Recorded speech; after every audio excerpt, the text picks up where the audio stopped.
رسول اللہ صلی اللہ علیہ وسلم نے اللہ کی حمد و ثنا بیان کی، پھر فرمایا کہ مکے کو اللہ نے حرام کیا ہے، آدمیوں نے حرام نہیں کیا۔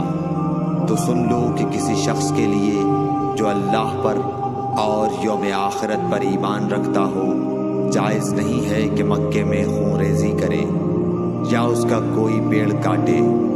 پھر اگر کوئی اللہ کے رسول کے لڑنے کی وجہ سے اس کا جواز نکالے تو اس سے کہہ دو، اللہ نے اپنے رسول کے لیے اجازت دی تھی، تمہارے لیے نہیں دی، اور مجھے بھی دن کے کچھ لمحوں کے لیے اجازت ملی تھی، آج اس کی حرمت لوٹ آئی جیسی کل تھی، اور حاضر غائب کو یہ بات پہنچا دے۔ صحیح بخاری حدیث نمبر 104۔